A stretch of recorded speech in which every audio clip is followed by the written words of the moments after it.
मैं ऐसे सैकड़ों राजनेताओं को जानता, सैकड़ों, जिनके पास इस मूल्य से ज्यादा के इमारतें हैं। 100 एसी लगे, 100 एसी, इंद्र की सभा लगती है।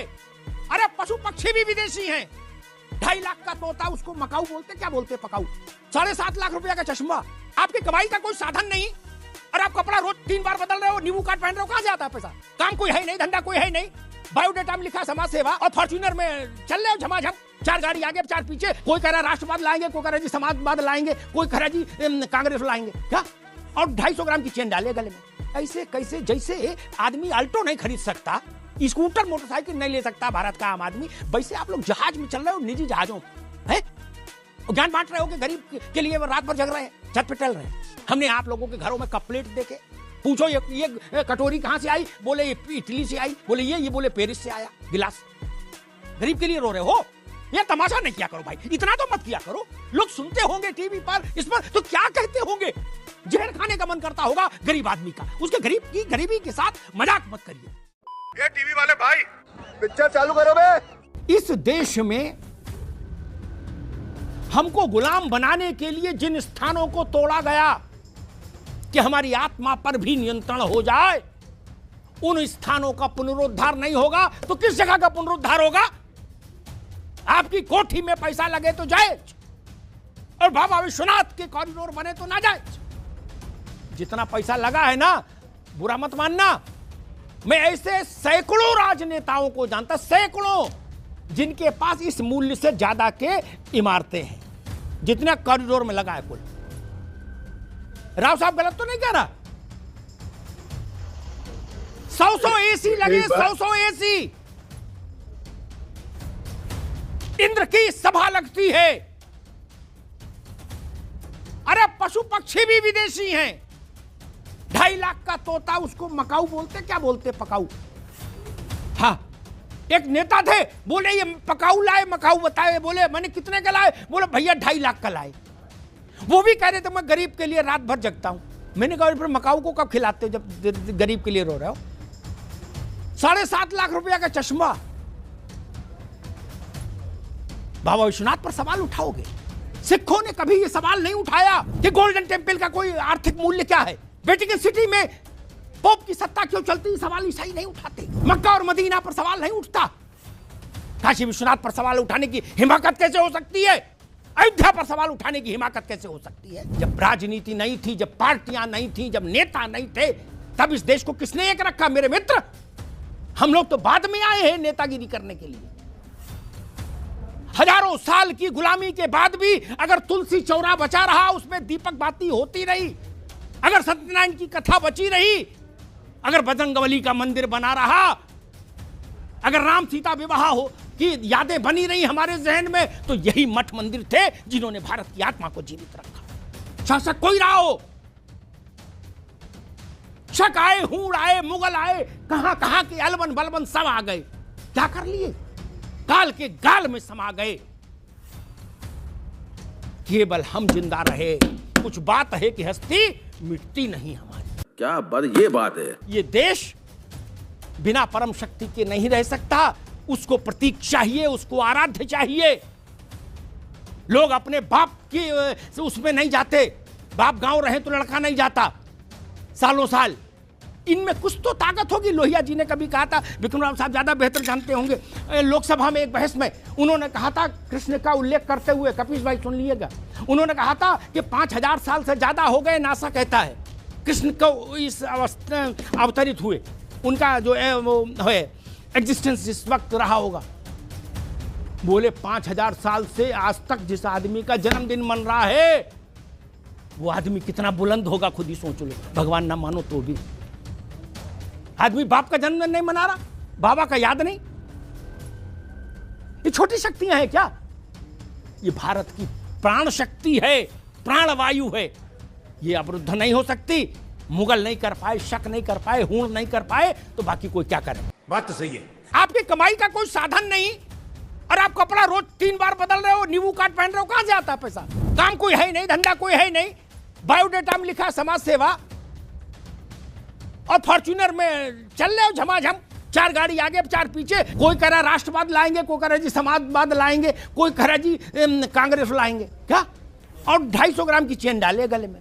कैसे कैसे, जैसे आदमी अल्टो नहीं खरीद सकता, स्कूटर मोटरसाइकिल नहीं ले सकता भारत का आम आदमी, वैसे आप लोग जहाज में चल रहे हो, निजी जहाजों में है, ज्ञान बांट रहे हो कि गरीब के लिए वो रात भर जग रहे हैं, छत पे टहल रहे हैं।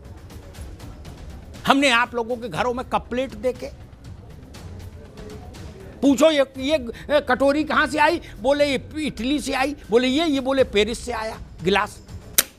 गरीब के लिए रो रहे हो? ये तमाशा नहीं किया करो भाई, इतना तो मत किया करो। लोग सुनते होंगे टीवी पर, इस पर, तो क्या कहते होंगे? जहर खाने का मन करता होगा गरीब आदमी का, उसके गरीबी के साथ मजाक मत करिए। आप रोटी नहीं दे सकते तो शांत तो रहिए। काजू बादाम खाने के बाद बाहर निकले और ये कहें कि मैं भी भूखा हूं, ये तो झूठ मत फैलाइए। क्या आपके घर में बाल बच्चों की शादियां नहीं देखी हमने? नहीं देखी क्या? आप लोगों ने जितनी नहीं देखोगे, राघवेंद्र ने, कपिश ने, आनंद ने, उतनी मैंने देखी और विक्रम राव साहब ने देखी। आपके नेताओं के यहां शादियां, पैसा ऐसे बहते देखा। कानपुर में तो गंगा में भी उतना जोर नहीं है, ये गंगोत्री गंगा समझो, ऐसे पैसा बहते देखा। एक नेता के यहां शादी हुई थी परिवार में, जहाज ऐसे उड़ा और बात कर रहे हैं कि जी 400 करोड़ कॉरिडोर में लग गया, देश भूखा है। गजब बात है। जहाज ऐसे उड़े जैसे विक्रम टेम्पो चलते हैं चमनगंज से कानपुर में, उस फ्रीक्वेंसी में जहाज उड़े।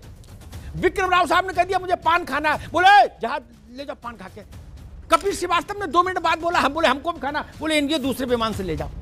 मैंने देखा, बताऊं नाम, चेहरे खराब हो जाएंगे। स्विस कॉटेज बन रही, स्विस कॉटेज शादी ब्याह में। और नैतिकता की बात हम तब कर पाएंगे जब हमारा जीवन गांधी सा हो जाए, लोहिया सा हो जाए, दीनदयाल सा हो जाए, जयप्रकाश सा हो जाए, तो नैतिकता की बात अच्छी लगेगी। हमारे पीछे 5-5 करोड़ की, 2-2 करोड़ की गाड़ियां चल रही हो और हम दीनदयाल की बात करें, लोहिया की बात करें, तो ठीक नहीं। लोहिया दिल्ली की सड़कों पर डीटीसी की बस से चलते थे। ननकू और रज्जाक जो गुरसाहिबगंज में, खिमसेपुर में, बवाना में खेती कर रहा है, वो और नीचे चला गया।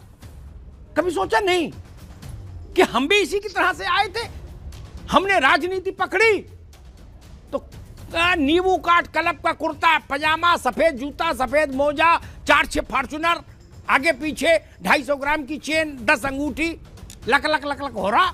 हर आदमी ने ये कहा कि हम तो गंगा जल और तुलसी का पत्ता हाथ में लिए घूम रहे, किसान के लिए जी रहे, किसान के लिए मर रहे।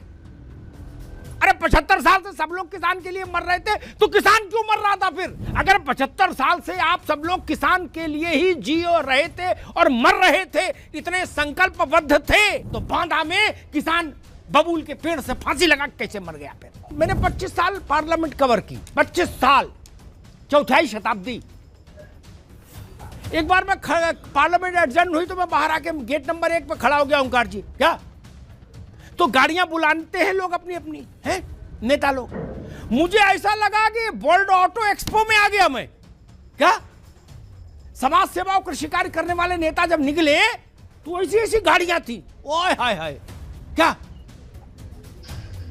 वो सब तुलसी का पत्ता हाथ में लिए थे और गंगा जल, बोले हम किसान के लिए जीते मरते हैं। क्या यही नहीं, अभी और सुनिए। मान लीजिए आज अचानक मैं सो के उठूं कल और मेरे मन में मेरी तबीयत थोड़ी भुरभुरी हो जाए और मन करे कि नहीं उत्तर प्रदेश में चुनाव लड़ना, पार्टी बनानी है, तो कोई रोक तो है नहीं, पार्टी भी बन जाएगी हैं।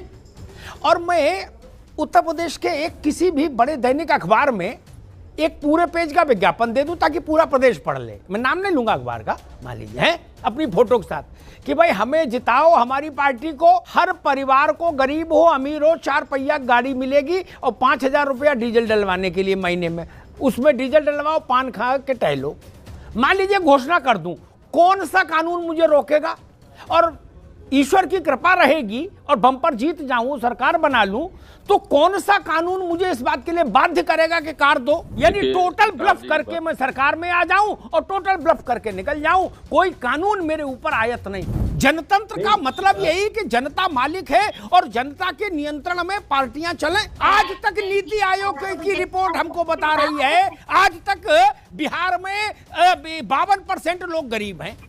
यानी 71 में इंदिरा गांधी गरीबी हटा गई थी, तो बिहार में 52% आज तक गरीब क्यों है? 12 लाख, 14 लाख, 15 लाख बच्चा सारे इम्तिहान क्लियर करके बैठा। ये वही बात आप कर रहे हो कि 10,000 की भीड़ और 250 ग्राम लड्डू लेके आ गए। भगदड़ कराओगे? क्यों तमाशा करने पे आमादा हो भाई सब लोग? कौशल जी सुन लीजिए ध्यान से, क्योंकि चुनाव में ये सब मुद्दे लोगों के जहन में रहते हैं, भले टीवी पे ना देखें।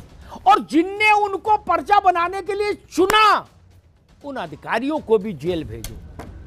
बोलो श्री रामचंद्र भगवान की जय। एक भी जेल नहीं गया। क्यों नहीं गया? बड़ा शोर हुआ था, सीबीआई सीबीआई सीबीआई जांच कराओ, इलाहाबाद में बवाल था। गई भैंस पानी में। पेपर लीक कांड में चुन्नू मुन्नू गुड्डू पप्पू पकड़े गए, लेकिन उनके आका नहीं पकड़े गए। मैं होता पद पर तो मैं परीक्षा नियंत्रक को जेल भेज देता कि भाई ये पेपर ऐसे कैसे बना। नई व्यवस्था के तहत इतना सुनिश्चित करा दे भारतीय जनता पार्टी सरकार से कि जितने भी भर्ती आयोग है उत्तर प्रदेश में, उनके अध्यक्षों को, उनके रजिस्ट्रार्स को, उनके सचिवों को ये मैंडेट हो साफ तौर पर, आपके द्वारा आहूत परीक्षा में कदाचार पाया गया तो मान्यवर आप जेल में होंगे। भले वो किसी के रिश्तेदार हो, किसी के सिफारशी हो, किसी के नातेदार हो, किसी के घरौआ हो, इससे कोई फर्क नहीं पड़ता। एक बार ये टोटका आजमा के देख लीजिए, 4-6 बड़ों को जेल भेज के देख लीजिए, उसके बाद किसी परीक्षा में कदाचार नहीं मिलेगा आपको। एक बार हिम्मत तो करिए, सब परीक्षाएं ठीक से हो जाएंगी।